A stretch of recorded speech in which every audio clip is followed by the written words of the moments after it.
अमीर सास की गरीब बहू को लाखों की दिवाली शॉपिंग। दिवाली की शाम थी, चौखटों पर दिए जगमगा रहे थे और सबकी निगाहें नीचे आंगन में खड़ी संगीता पर टिक गई थी, जो महंगी साड़ी और खरे सोने के गहनों में सजी थी। ऊपर बालकनी में खड़ी अमीर स्वाति जलन से कांप रही थी कि सास आशा ने सौतेली बहू को लाखों की शॉपिंग कैसे करवा दी, जबकि वह खुद दहेज सहित आई अमीर बहू है। कहानी की शुरुआत कुछ दिन पहले से होती है, जब आशा अपने बड़े बेटे विवेक की शादी किसी लखपति घर में तय करवाने को अड़ी रहती है, जबकि घर के बाकी लोग लड़की के संस्कार और परिवार केंद्रित स्वभाव को महत्व देते हैं। यही लालच और दिखावे की सोच बाद में परिवार में दरार का बीज बनती है। आशा बड़े फख्र से ज्वेलर पर 24 कैरेट सोने के भारी सेट दिखवाती है। सोचती है कि शादी के बाद सब उसके पास ही रहेंगे, मगर किस्मत को कुछ और मंजूर होता है। विवेक अचानक गरीब, सरल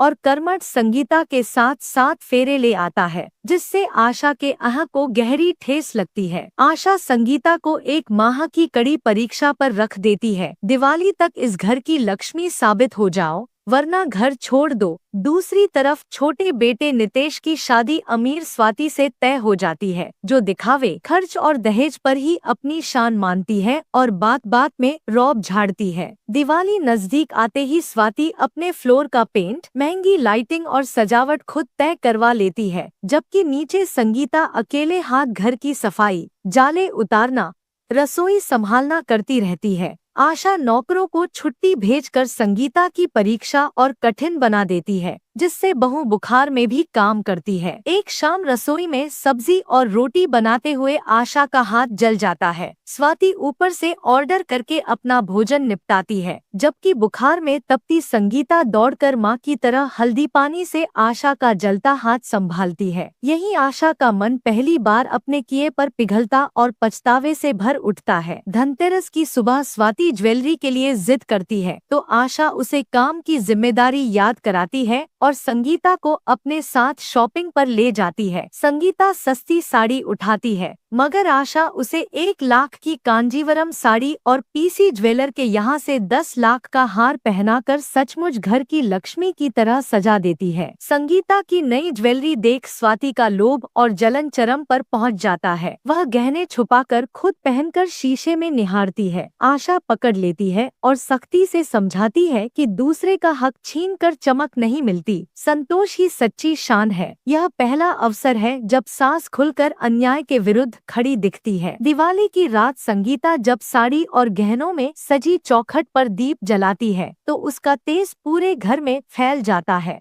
नीचे परिवार गुजिया मालपुआ के साथ मिलकर त्योहार मनाता है। नितेश भी नीचे परिवार संग आता है और स्वाति भूख और अकेलेपन से पसीजकर आखिरकार नीचे आकर सबको दिवाली की शुभकामनाएं देती है। संगीता उसकी थाली में मिठाई रखकर मुस्कुराकर कहती है, घर साथ रहने से बनता है, दिखावे से नहीं। आशा बहू के सिर पर हाथ रखकर स्वीकार करती है कि असली अमीरी त्याग, सेवा और प्रेम में है। आज उसकी लाखों की शॉपिंग नहीं, दिल का बदलना सबसे बड़ा दीप जलाता है। रात के अंतिम पहर आंगन में पंक्तिबद्ध दीपकों की लौ जैसे एक सुर में कहती है, दहेज, घमंड और तुलना की कालिख को मिटाकर ही घर उजाला स्वीकारता है। आशा संगीता की ओर देखकर दीप ऊंचा थामती है और कहती है, आज मेरी असली लक्ष्मी तू है, और घर की दहलीज पर मिलकर दिया बाती करती है। उस 1 महीने की परीक्षा का परिणाम यही था। संगीतमयी सहनशीलता ने अहंकार को पिघला दिया। दिखावे की चकाचौंध के आगे त्याग का उजाला भारी पड़ा और परिवार ने सीखा कि दिवाली की रोशनी बाहर के लाइटों से नहीं, भीतर के दीपक से आती है।